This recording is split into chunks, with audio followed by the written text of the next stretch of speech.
bet it's a bullet gonna get the last laugh.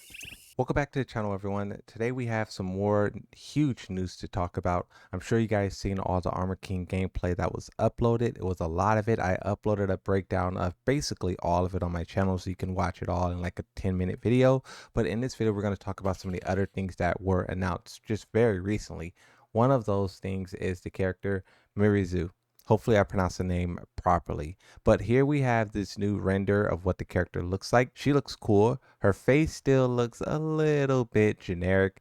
The body, yeah, she's waifu material. But this character will be shown confirmed before top 8 at EVO. Full gameplay trailer, and we'll finally get to see what all of her ogre connections are. Of course, a look at the stage. This character has a lot of people interested because yes, she's a waifu character, but her connections to ogre, her connections to like real martial arts, those elements of her could push her over the top and make her one of the best characters. I'm interested to see what the developers cook up because in my opinion, I think some of the newest characters they made, like Reina, like Azena, are pretty decent. I think they've become more obnoxious over time when they added season 2 aggression to them. But you talk about the base versions of those characters, pretty decent. You talk about Leroy, the concept, pretty decent. But sometimes I think the developers go way overboard when it comes to buffs, nerfs, pay to win, and then that kind of ruin the whole thing. On the topic of the Armor King, players all have seen the footage and we're all looking at the gameplay, and from the gameplay he doesn't look to be like obviously broken. There's nothing that is like standing out too much. Players are still waiting to see how the BJ stance, for those of you who don't know, it's bad jaguar, that's the term that players are coining, BJ stance. We're still waiting to see how that play out and what it's like to be actually on the defending and offending side. But for me, the only things that I saw that looks really crazy is his movement, but we'll have to see how cracked it really is when you put it in like a pro player hands. Arsenal and Ash says, just watch some Armor King gameplay and it looks like a complete character. I might give him a try. And you talk about how a lot of people are turning their attention towards 2XKO, Street Fighter 6, Marvel Rivals. This character, this update, this moment is a time to bring all of these characters back, especially when you talk about 2XKO and a little bit of issues they're having with monetization. Tekken can capitalize off of this and turn all of their L's into W with one update. Now, another part of this conversation is about monetization, right? You have a couple of things happening on the Capcom side where we talked about those guys, you know, trying to make their main tournament event pay-per-view, so you have to pay money to watch it. We know that this is a popular thing in Japan. Most of their audience is Japan, but everyone out of Japan doesn't like that, and they were very upset. Capcom hasn't announced that they're walking it back or anything, so it seems like that's what they're going to do going forward. The next thing that a lot of people were upset about is 2XKO. Basically, if you want to buy like everything, I think it will cost around 120 USD.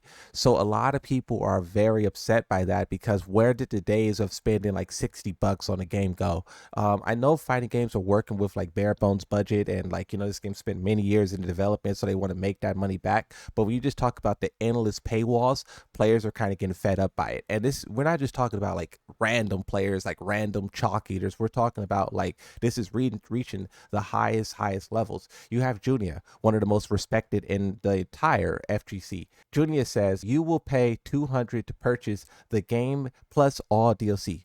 You will pay $300 to register for that tournament.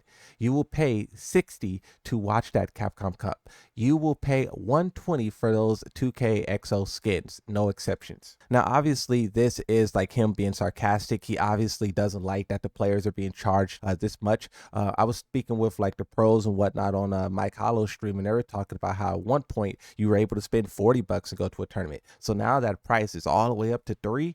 Pretty crazy. And then everything else that's listed here, players are just kind of fed up with it. And now I do understand the developer perspective where some of these games wouldn't survive without it, right? Would we have Tekken 8 if Tekken 7 didn't sell a bunch of DLC characters? Would we have this or that if they didn't milk the game dry? That's the question, right?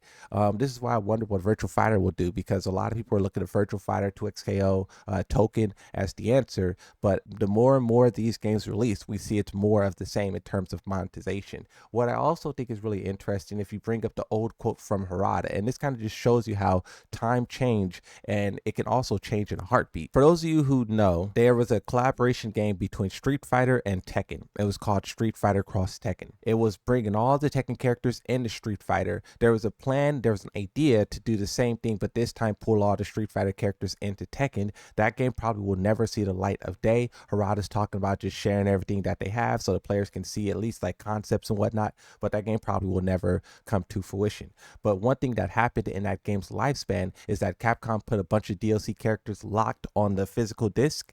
People data mined it, they found it, and it was a huge problem. People unlocked it when it to rank with these unlocked characters. People were upset, and it created a huge catastrophe for the game. There was other things that also made that game like, kind of a stain in terms of the public eye, but that was a big one, right? And as a result of that, Harada said this: Tekken has never had DLC before and charged for it. This isn't really directed at Capcom. I've always said this, but I see characters and their movesets as chess pieces. They are essential items necessary in the game, and we would never sell any of those individually. Now, Harada said this, and the next game they produced was one, the Tekken Revolution, where they added, Eliza, but then the next main Tekken game was Tekken 7. And as you know, that game sold 16 DLC characters. Now, by selling those 16 DLC characters, they were able to keep the game hype and exciting multiple years down the road. They were able to do certain ideas that they never was able to do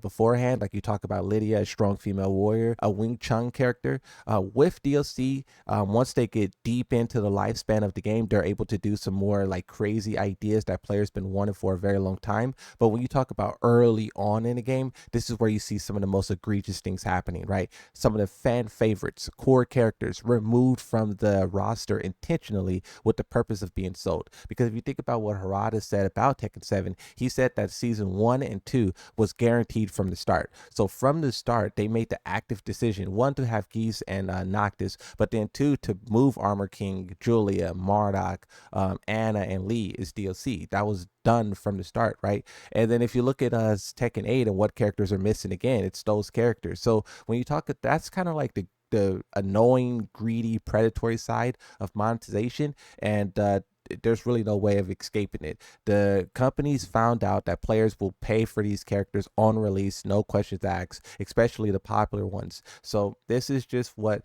Tekken 7 established, and also Mortal Kombat. That game, in my opinion, is the one that started all of this, paying for DLC characters. I remember back in the MK9 days when they added Freddy Krueger and stuff like that. It was a big deal. Scarlet, it was huge. So they just learned from their competitors and they adopted it. But when you have all the games doing that, yeah, you're getting nickel to dime all over the place, and you really got to start being selective with what you pay for, right? This is why everyone says vote with your wallet, right? Because if you don't support it but you're buying every season pass for every game, then you actually do support it. The final tweet I'll read, it says, for everyone jumping the gun on the pricing of the $100 edition of 2XKO, 5,000 KO tokens, enough for a battle pass and 2 skins. You get 8 champion tokens, all characters plus new camps, and then 3 legendary skins, the new stage, and then best of all, you don't have to buy it, right? So if you don't like it, don't buy it, but you do miss out on all this stuff.